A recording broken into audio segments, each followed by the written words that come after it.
I'm not going to take very long, but I wanted to welcome all of you here this morning in Toronto, and I want to introduce our speaking party. First, my friend, President of the Treasury Board in Ontario and Minister of Francophone Affairs, Caroline Mulroney. Please join us. You can take your seat.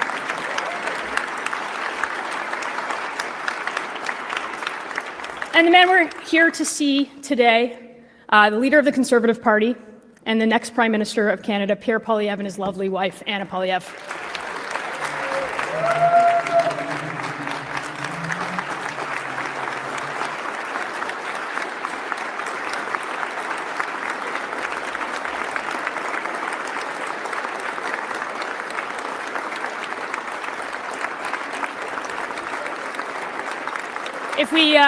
If we can remain standing, I'm going to invite Vanessa Wang to lead us in O Canada this morning.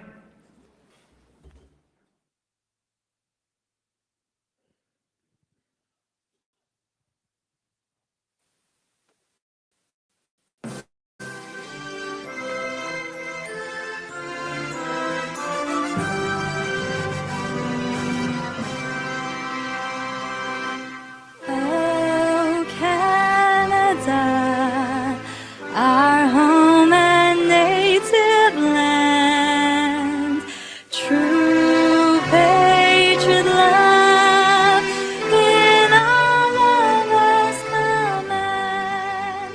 Quand on brasse et pointer l'épée, il sait porter la croix. Ton histoire est une épopée.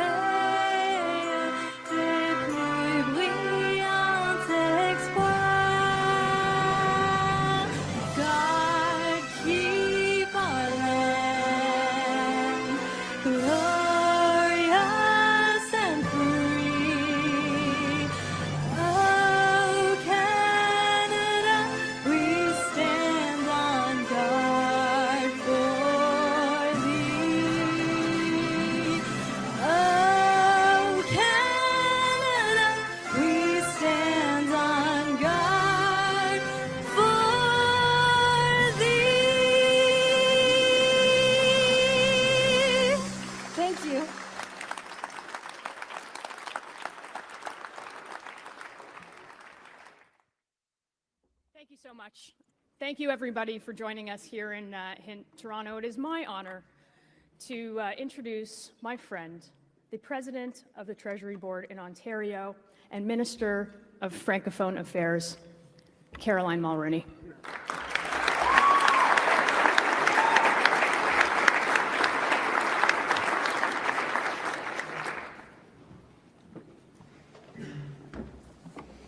Good morning, everyone. Bonjour à tous. Thank you so much for getting up early today to be part of something really important. Right now, more than ever, Canada is ready for a change. And that change begins with the leader that you're about to hear from. Many of you knew my father, Brian Mulroney, not just as a Prime Minister, but as someone who believed in building a stronger, more confident Canada. He once said, "Leaders should strive to build a Canada that is stronger, more united, more generous, and more confident than the one they inherited." That's what leadership is about. That's the work of nation building, and it lies ahead of us now. When a 24-year-old Pierre Poilievre first ran for Parliament in 2004, my father saw something in him. He believed in him. Believe it or not, my dad was one of Pierre's first donors to his first election campaign in Nepean, Carleton. And what he saw then is what Canadians see now: someone with clarity, conviction, and a belief in Canada's potential. I've known Pierre a long time, not just as a public figure, but as a friend. He often turned to my dad for political counsel. Over time, he and I have had conversations about issues that we care deeply about, including the future of francophone communities in Canada. La francophonie canadienne, particulièrement celle en situation minoritaire, est un enjeu crucial qui nous tient profondément à cœur. Pour Pierre, il ne s'agit pas d'une priorité de façade ou d'un calcul politique. C'est une richesse qu'il valorise pleinement et façonne son engagement dans la vie publique. What's been especially meaningful to me, and maybe even surprising, is hearing about Pierre from my children. My husband Andrew and I have 4 kids between the ages of 17 and 20. And our daughter Miranda is here with us today. Even our least political child, obviously not Miranda, told me that Pierre's message speaks to her, that it cuts through. Because like so many kids across this country, they see the future and they wonder what it holds and if they'll be okay. They understand that if things don't change, their future, the future of their generation, will be harder, less free, and less full of promise than the Canada that we grew up believing in. And that's what this is about. After 10 years of Liberal rule, life is more expensive, uncertain, and divided. And that's why this is time for change in Ottawa. Pierre and the Conservative Party have a real plan to make life affordable, restore safety in our streets, build the homes that we need, and unleash industries like energy, agriculture, and advanced manufacturing that will drive lasting prosperity. It's the right plan. In fact, it's so good that the Liberals have taken to plagiarizing it.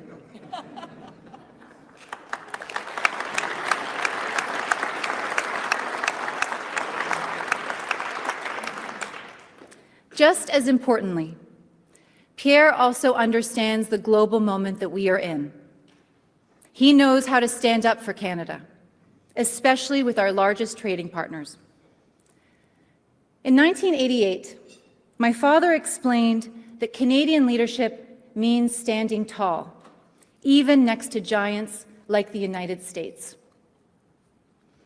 Our citizenship is noble enough and splendid enough on its own, he said, that we don't have to be fearful and timorous in respect of anybody else.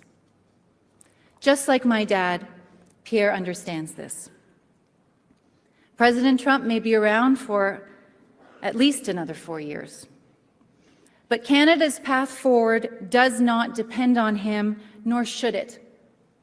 It depends on us, Canadians from all walks of life, to ensure that we stand strong in the face of his threats. That's what Pierre has been fighting for, in the House of Commons and throughout this campaign. Pierre's plan is the right one for Canada, not because of Donald Trump, but in spite of him. We need to protect our workers in the auto sector. We need to support our farmers and our steel workers. We need to build pipelines, unlock the Ring of Fire, and tear down barriers that hold Canadians back.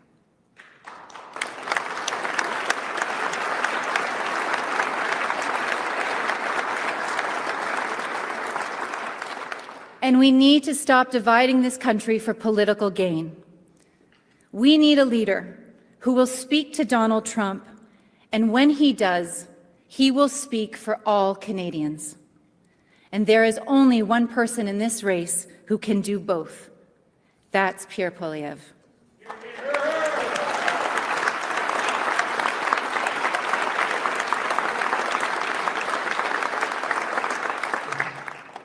As someone who has just spent the last few weeks knocking on doors, and who has had the great fortune to travel across this great country, I know Canadians are frustrated.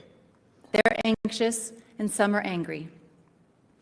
In my judgment, Pierre Poilievre is the one leader who can channel that emotion into action, into unity, purpose, and a plan to rebuild our country. I believe, just as my father did, that Pierre Poilievre is ready to lead us to a stronger, a more united, and a more prosperous country than the one we inherited.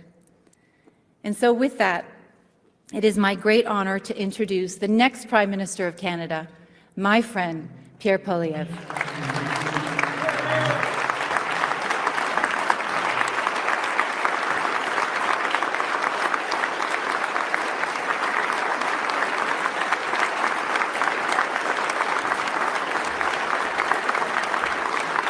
Wow.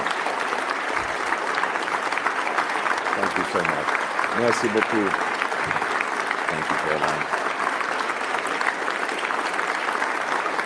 Ladies and gentlemen, give it up for the great Caroline Mulroney.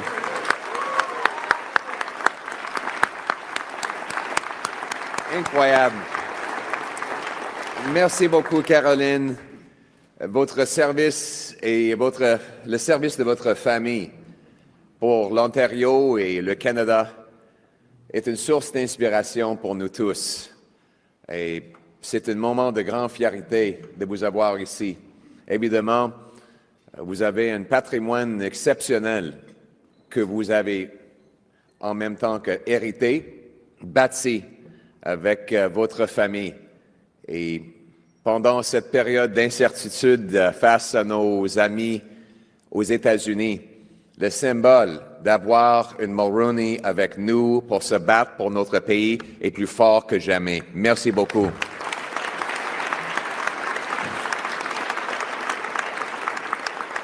Votre père doit être très fier de ce que vous avez fait en tant qu'avocate, femme d'affaires et maintenant ministre, présidente du Conseil du Trésor. Et il doit être très fier de tous vos frères aussi.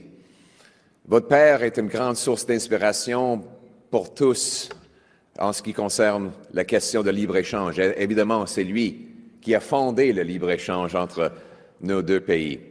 Sa sagesse serait précieuse aujourd'hui. J'aimerais bien pouvoir l'appeler pour chercher ses conseils, mais maintenant plus que jamais. And I think that we all agree that you and your brothers are carrying on the incredible Mulroney legacy of fighting for Canada, whether serving in business or in law or now in government. The Mulroney name lives on as a legendary force for good in our national conversation. Thank you very much.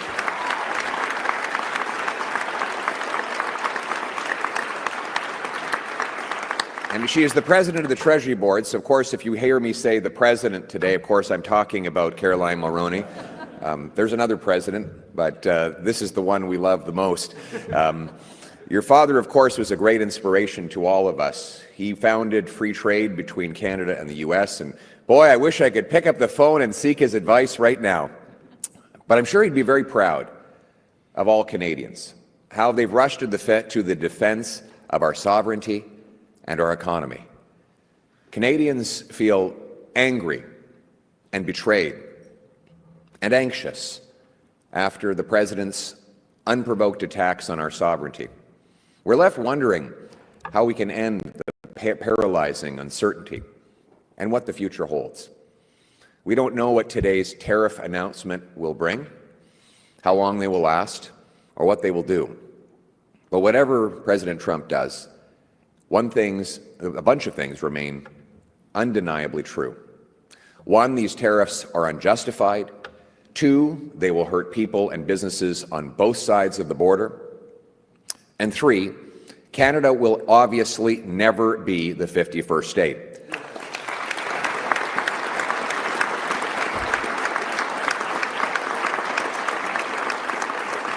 But we need a plan going forward, a plan that is both strong and effective.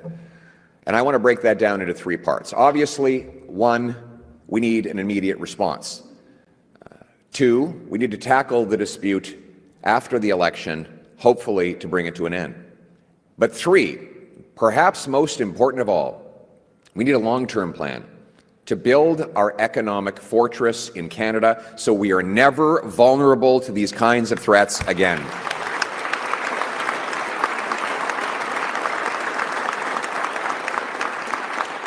Tout d'abord, notre réponse doit être immédiate.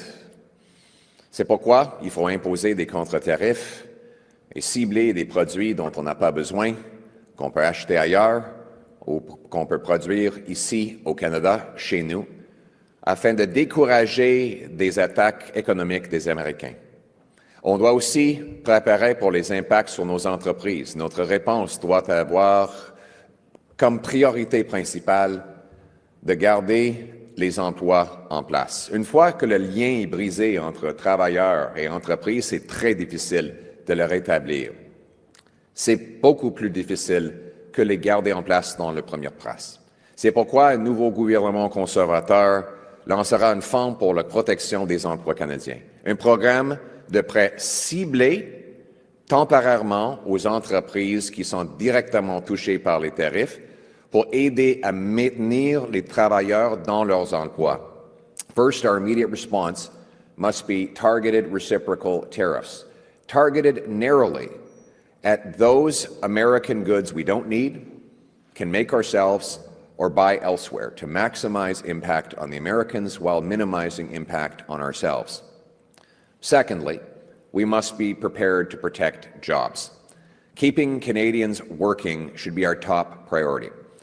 And that's why we need to focus on maintaining the link. If a worker loses his job, it's much harder, longer, and actually more expensive for the government to try and get him back into employment than it is to try and keep him working in the interim period while this dispute is on. The Conservative government, if elected at the end of this month, will launch a Keeping Canadians Working Fund, a targeted temporary loan program for businesses that are directly hit, helping them keep workers on the job. Very similar to the type of program that John Baird initiated when we were in the Harper government during the great global recession. Binding people to their jobs, keeping their paychecks going while we can get through this trade dispute will help keep the horizon bright and keep our economy stable. But where do we go from there? The second part of the plan is we have to try to end this trade dispute. There's no guarantee, but we have to try.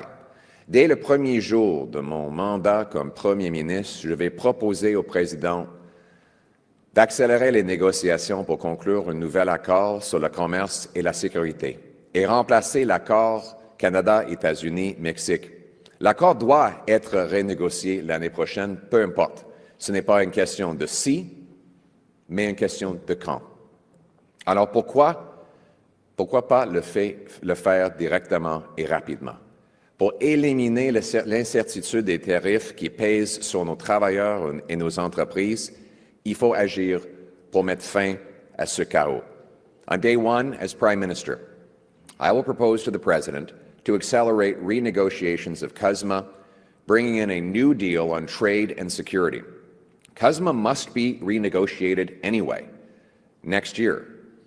Why wait? Why not get it done now? Why not end the uncertainty that is paralyzing both sides of the border and that is also costing us jobs today? We should set a firm date to finalize a new deal. And I will propose that both countries pause tariffs while we hammer out that deal. Keeping destructive tariffs in place kills jobs on both sides of the border and so serves no purpose at all. It does not make sense to go on killing jobs, disrupting markets, and weakening both our economies with on-again, off-again tariffs for months on end as Canadian businesses and workers live in paralyzed terror. In the meantime, during negotiations, suspension of tariffs would have to go both ways. Either they take them off or we would not. We would require this to be fully reciprocal as we work towards getting a deal.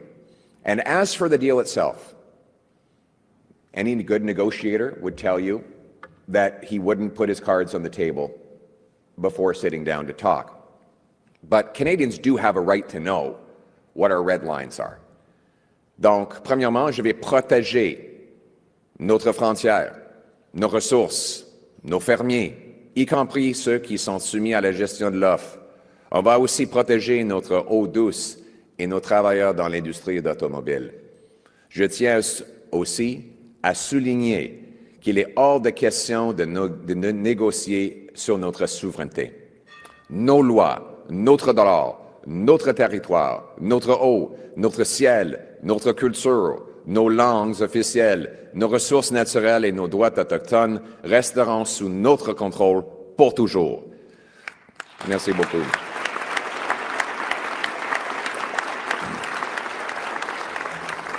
Mark Carney et Donald Trump sont unis dans leur opposition à la protection de la langue française. M. Carney veut le contester dans les cours, M. Trump veut le contester dans les négociations. Les États-Unis n'ont pas le droit de dicter nos lois linguistiques ou aucune autre loi canadienne. Le Canada est un pays fier et souverain. Ce n'est pas négociable. On va protéger notre souveraineté.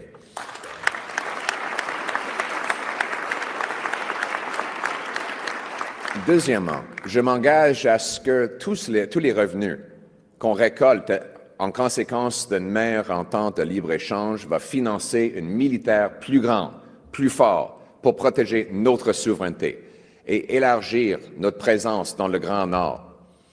On va pouvoir respecter nos engagements de l'OTAN de 2% et être un partenaire fiable pour nos alliés. On ne doit pas le faire pour plaire à Donald Trump. On doit le faire parce que c'est nécessaire pour être un pays fier et souverain d'avoir un militaire fort et bien financé. C'est ça le but d'être notre pays, c'est de protéger notre territoire avec nos propres forces armées au lieu de dépendre toujours des Américains.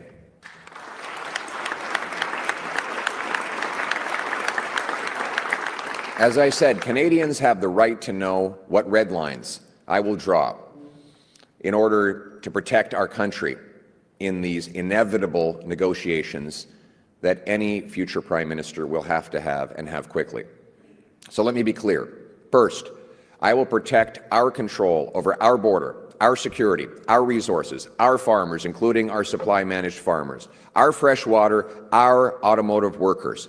Also, we will protect our sovereignty, our laws, our currency, our dollar, our land, our waters, our sky, our culture, our official languages, and our resources and Indigenous rights will not be under the control of any other country. This is non-negotiable. We will protect Canada's sovereignty in any negotiations.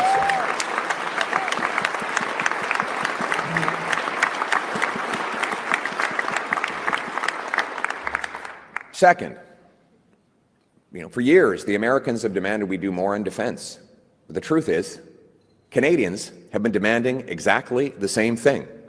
And so I will commit that any extra revenue generated from expanded trade with the United States will go right into our armed forces. We will hit our 2%. We will take back control of our Arctic waters from the Chinese and the Russians. We will rebuild our military and will become a truly sovereign nation with a strong armed forces that can protect us.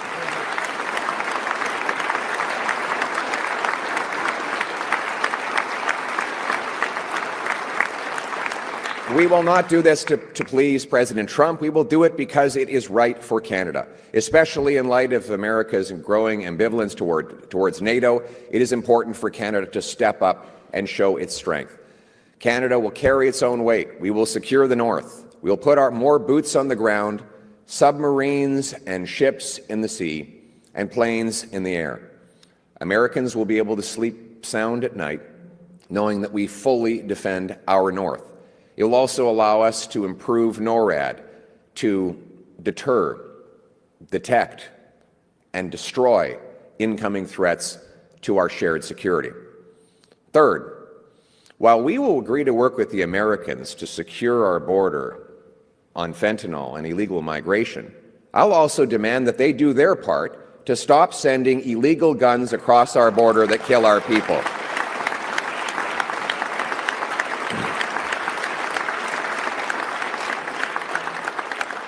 Now, how do we ensure that President Trump keeps his side of the bargain?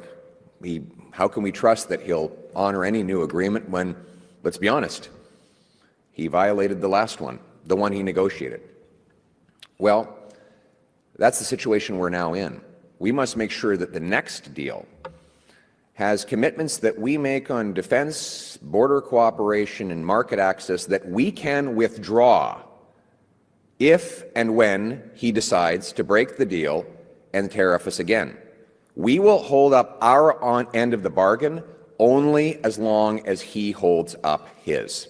That is how we create the leverage to protect against a president suddenly changing his mind and breaking his word. But we can't control what the president does. You know, my father isn't a particularly religious man, but he did teach me the Serenity Prayer. God help me to accept the things I cannot change, change the things I can, and have the wisdom to know the difference. And we know that we can't control the decisions the president makes, but we know we can control the decisions we make about our own destiny here at home. The president will have a fork in the road. Either he'll continue to hold the threat of tariffs over our heads for the next 3.5 years, or we'll secure a deal that provides permanent relief to our economies now paralyzed by uncertainty. We don't know which way he'll go, so Canada must be prepared either way.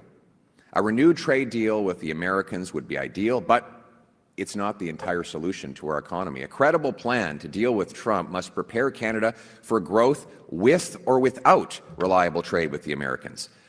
Unfortunately, after the lost Liberal decade, we are in an unprecedented position of weakness. Our economy is stagnant. Our workers are poorer. Our industry has been left exposed to President Trump's threats. And let's be clear about this. We have had the single worst growth of any country in the G7 over the last Liberal decade. The worst part of that growth happened while Mark Carney was Justin Trudeau's economic advisor. In fact, our per capita GDP is smaller than it was 5 years ago, while the American per capita GDP has grown by 18%. We are projected to have the slowest growth of all of the nearly 40 OECD nations, and that is after 10 years of the Liberals in power. In the first 14 years of this century, Canada had a net investment of American dollars in Canada of about $30 to $100 billion, depending on the year.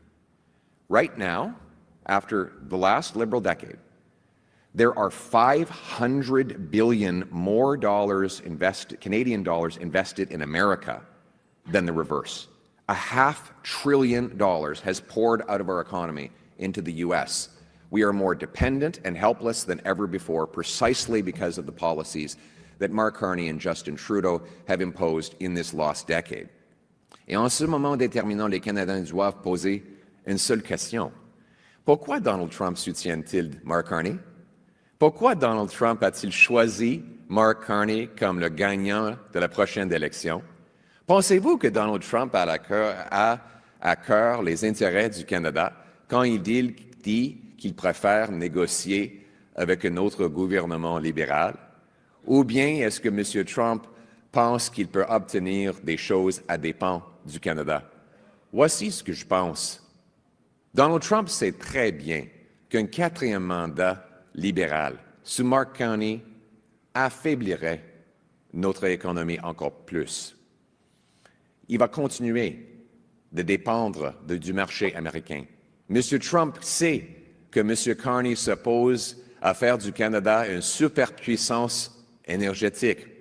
Il sait que Mark Carney poursuivra le programme libéral qui bloque la production d'énergie et la construction de pipelines.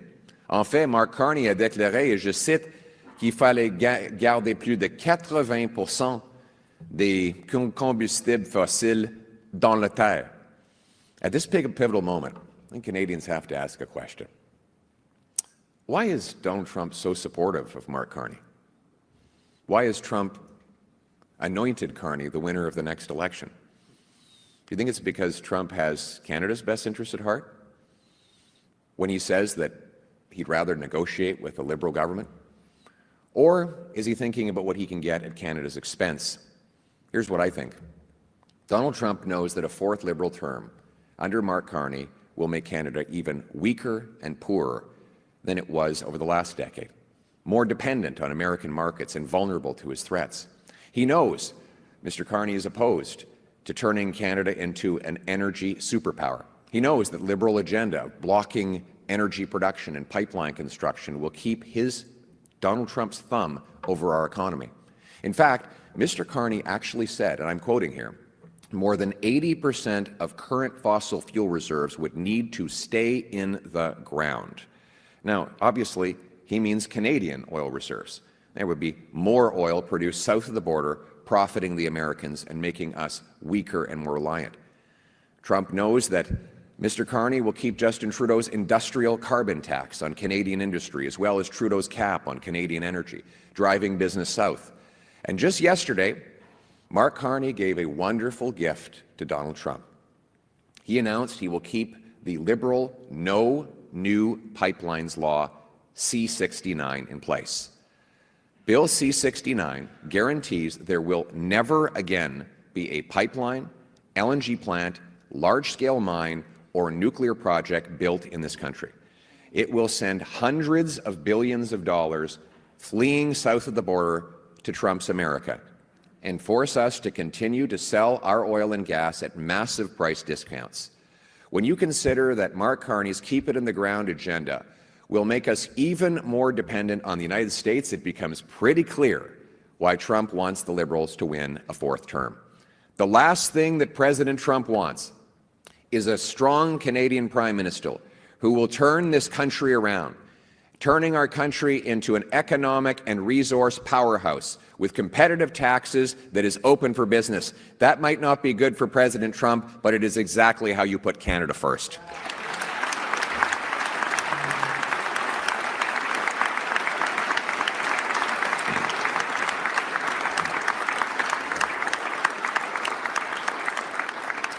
The choice in the next election is clear. After the lost Liberal decade, can we afford a fourth term of rising costs and crime and falling economy under America's thumb? Or is it time for a change with a new Conservative government that will put Canada first, a government that will unleash our resources, cut taxes for our workers, bring home our jobs, and stand up to the Americans from a position of strength? That's the decision. That's the decision. And that part we do control. Only we control our natural resources, our tax policy, our competitiveness, and whether Canadians keep more of what they earn and save. The story of Canada is a story of doing big things, of ambitious projects that bind the nation together, uniting us as a people and securing our sovereignty. That's what Brian Mulroney did when he negotiated free trade. That's what John A. Macdonald did with the railway. Canada was not handed to our ancestors. They had to work and sacrifice for it. And whether we were born here or chose to come, we are their heirs. And we have a duty to defend what our ancestors gave us, to build an even better Canada to leave to our children. That is our purpose. That is what we will do.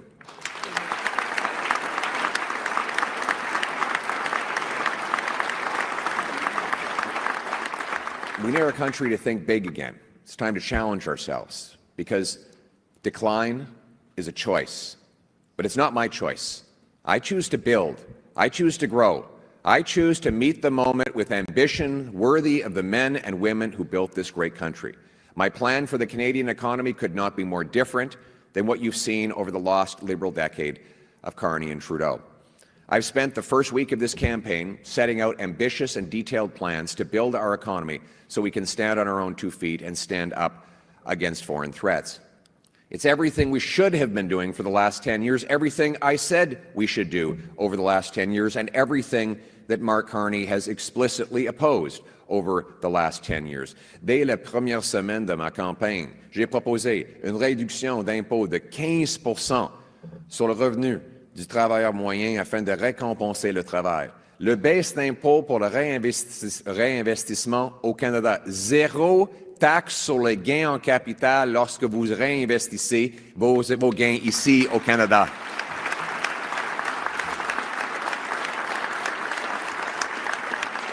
Cette baisse d'impôt va ramener des milliards de dollars ici au Canada pour bâtir des pipelines, des oléoducs, des mines, des bâtiments, des autres projets d'envergure qui va créer des emplois et inventer des technologies.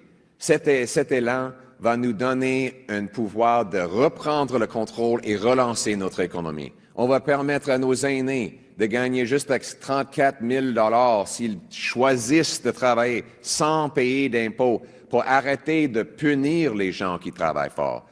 On va créer des zones canadiennes prêtes à bâtir, c'est-à-dire des zones où c'est déjà permis, il y a déjà des autorisations à commencer à bâtir des grands projets comme les transmissions, des lignes de transmission, des chemins de fer, des pipelines et d'autres infrastructures essentielles à travers le Canada en contournant les États-Unis et en acheminant nos ressources partout au monde sans aller par les Américains. In the first week of this campaign, I've laid out clear and detailed plans to relaunch our economy and take back control of our economic destiny. I've announced that we will cut income taxes by 15% to reward hard work and give our people a chance to get ahead. I've announced the Canada First Reinvestment Tax Cut. Zero capital gains tax when you reinvest the proceeds building Canada right here at home.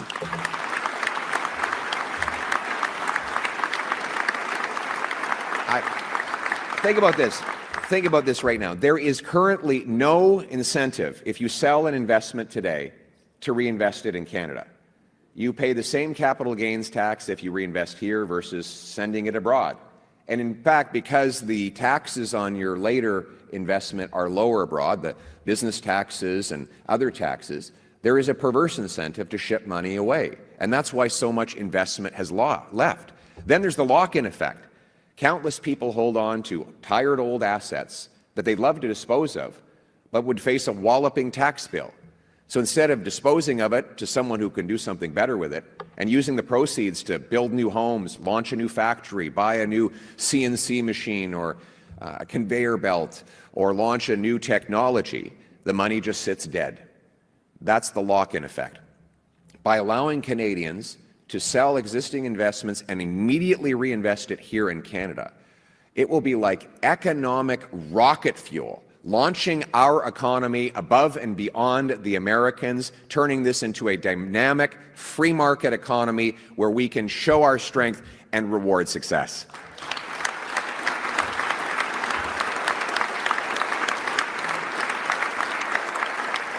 We want to reward hard work. Our seniors are punished if they choose on their own behest to go out and work. They get clawed back and taxed away. We'll let them earn up to $34,000 tax-free so that there's actually a benefit to sharing their wisdom and their contributions with our economy.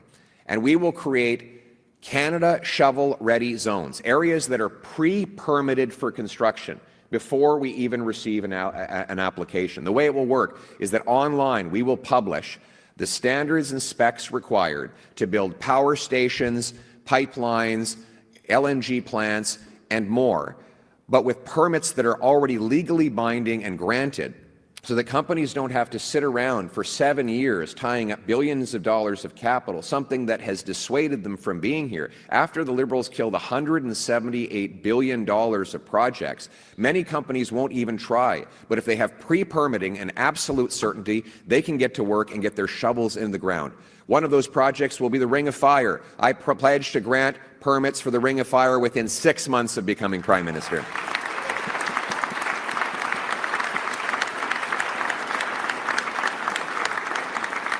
And we'll partner with President Mulroney and the team in the Ontario government to build that road so we can actually move the goods back and forth. I talked to a First Nations chief from up north who wants the Ring of Fire, and I said, "Are the shovels in the ground?" He said, "The snow shovels." He said, "They've been waiting 5 years and spent $50 million on federal permitting for a road. Forget the mine itself. Let's get these delays out of the way. As the great Bob Stanfield said, let's stop stopping and start starting." One example is the 14 biggest energy and resource companies wrote a letter to all of the federal leaders. And they said there's 5 things we need if you want us to make Canada economically independent from the Americans. 5 specific asks. 1, you need to repeal the No New Pipelines Law, C-69, and the tanker ban so we can ship our oil overseas. My answer? Yes. 2, grant decisions on major projects within 6 months rather than 17 years. My answer? Yes. 3, scrap the energy cap that will limit the amount of oil and gas we can produce while allowing foreign polluting countries to have an unlimited dominance in markets. So scrap the energy cap? My answer? Yes.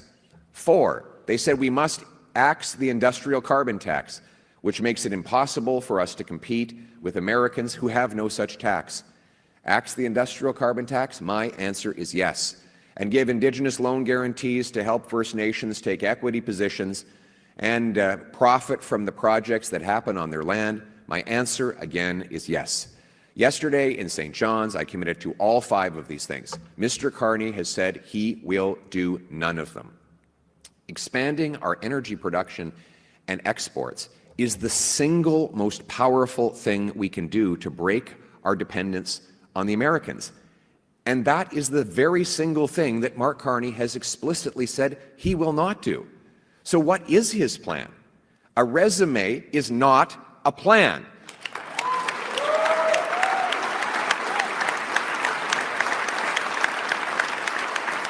Nor is continuing with the same policies that got us into this mess in the first place. In fact,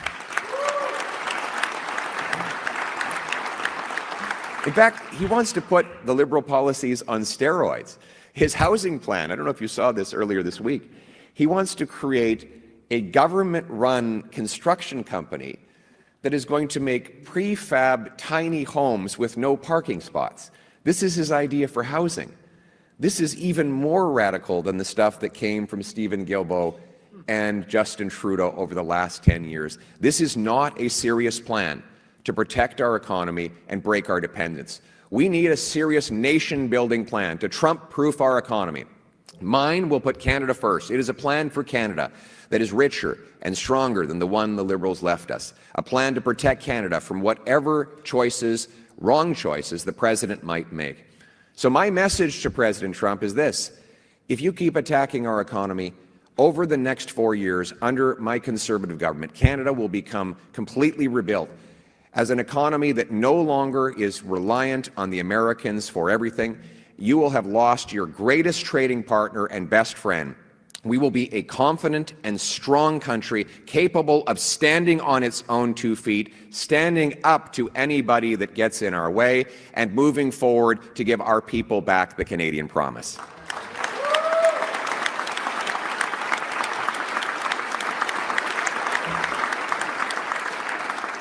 The only thing we can control is the things that we do at home. And the best way is to unleash our industry, cut taxes on our workers, bring zero capital gains taxes for our Canadian reinvestment, build more pipelines, LNG plants, power plants, data centers. That is the only way to actually stand up to the U.S. President.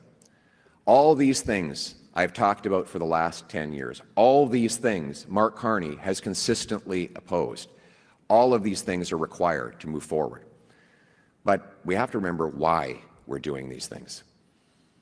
The point of these trade and resource and tax policies is not to win a debate in a faculty club or an economics seminar.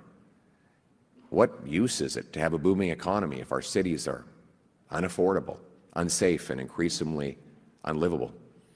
Some Liberal supporters and lobbyists have asked why I keep talking about the cost of living, housing, crime, and about the Liberal drug crisis, instead of focusing exclusively on Donald Trump. My answer is this: the threat of the President's actions against Canada are serious, and I've proposed serious answers to those threats.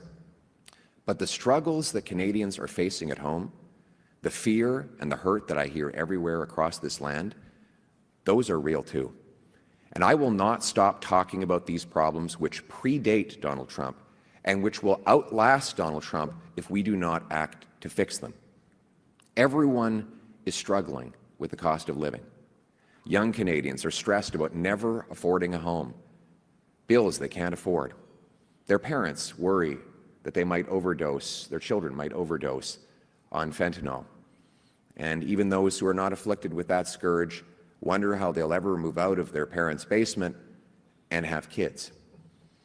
Millions of Canadians have been living for years in what I call lives of quiet desperation. Their stories rarely make the evening news. So yes, I will be out there every day, outlining my plan to protect Canada against American tariffs. But I will also unapologetically be out there talking about my plan to build more homes, get people off drugs and into recovery, fix the budget, keep inflation down, cap immigration so we never add more people than health care, jobs, and housing, get criminals off the street. We can do all of these things. We must do all of these things at the same time as we stand up to President Trump from a position of strength.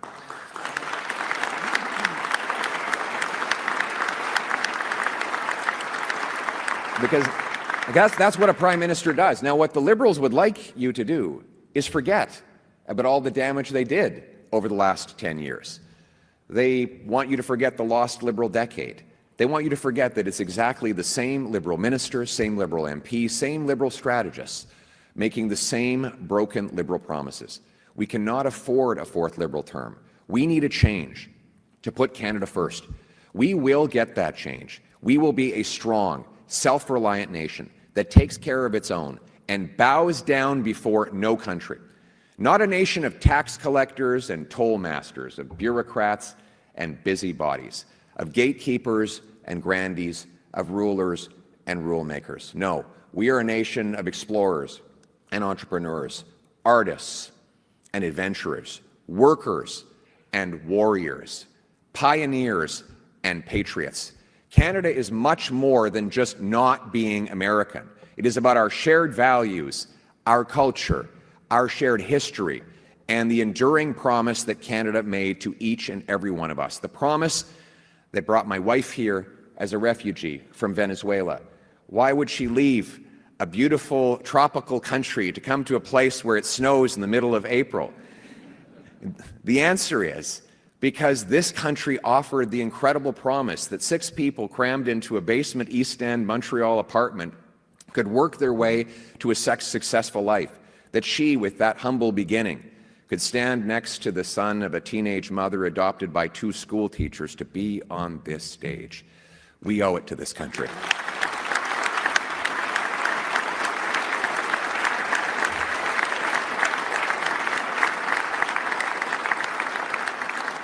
My family owes this country everything we have, and therefore we have a duty to protect the same promise for those who will come after us. Canada needs a change to restore its promise. Canada is ready for that change. I am ready to lead that change. I am ready to be Prime Minister for our people, for our land, for Canada first, for a change. Let's bring it home. Thank you very much.